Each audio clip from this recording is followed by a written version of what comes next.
The beginning of a new year should be one of hope and excitement, filled with anticipation. However, for Liz Sickler, 2015 began on a decidedly different path. Went to bed early, New Year's Eve. Around 2 in the morning, I woke up with awful chills, sweats, just felt terrible.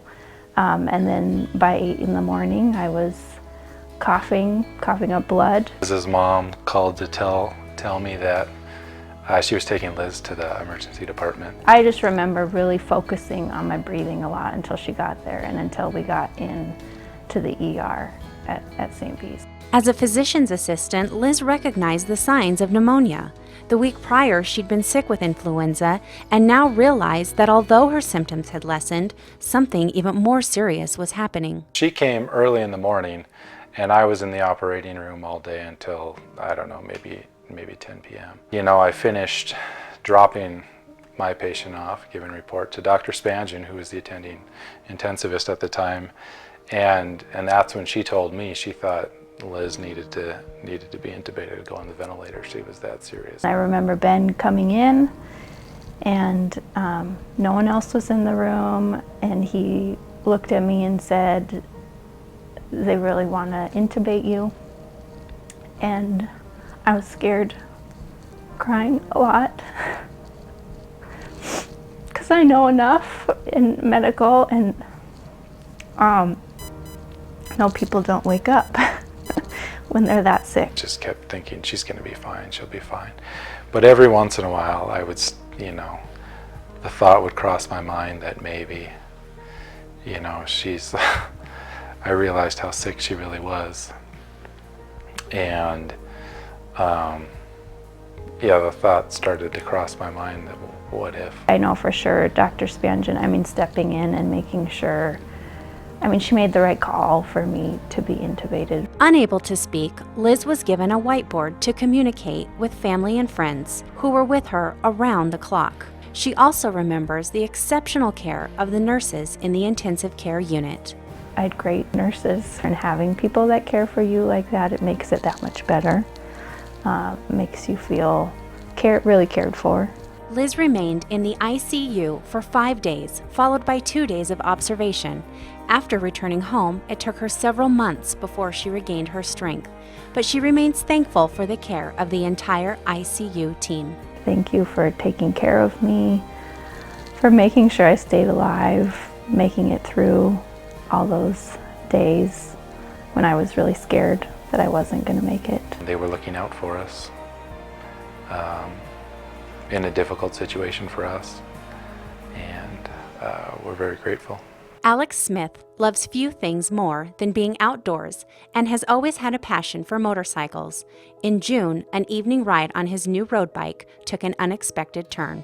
Alexander was riding his bike on the highway and hit a deer. He was airlifted to Butte, the hospital in Butte, and he was assessed there and put on another helicopter to Billings. We knew he was injured badly because the report was that he had what we call a GCS of 3, which pretty much is the lowest neurological function you can have, and that was the report he had on scene. He had a pneumothoraces where he had collapsed lungs. He had bruises to his lungs, so one of the things you really have to be cautious about is that with that, they can have trouble oxygenating, and so any time the body doesn't have a good level of oxygen, that hurts the tissues, and especially in his situation, his brain. Emergency surgery was required in removing a blood clot to relieve pressure on Alex's brain. His parents, who did not learn about the accident until nearly 12 hours after it occurred, rushed to Billings from their home near Divide, Montana. In the first week or so, it was pretty grim. I didn't see much of a turnaround for him, and I was losing hope at one point. When you have a mom look at you and go, what are we gonna do? What's he gonna be like? And you don't really know. And especially for an Alex's situation where he had such a low level of consciousness from the start, you really worry that he's not gonna have a significant outcome.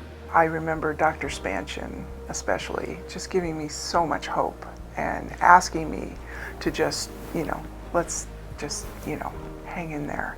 And she really became that angel doctor for me. As a kind of out here in the West, we function as a tertiary care center, meaning it's more of an academic type setting because of the level of sick folks that we take care of.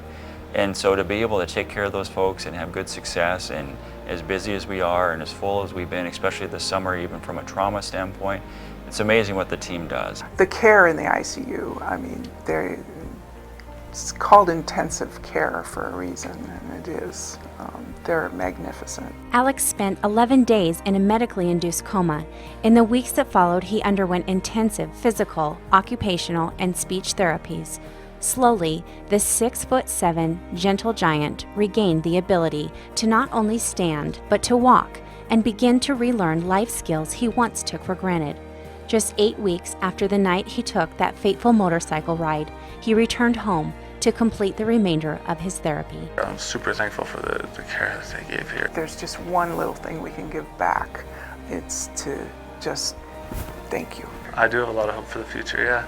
It's a long future still left, you know, so, and there's a lot of things that I want to do in this world.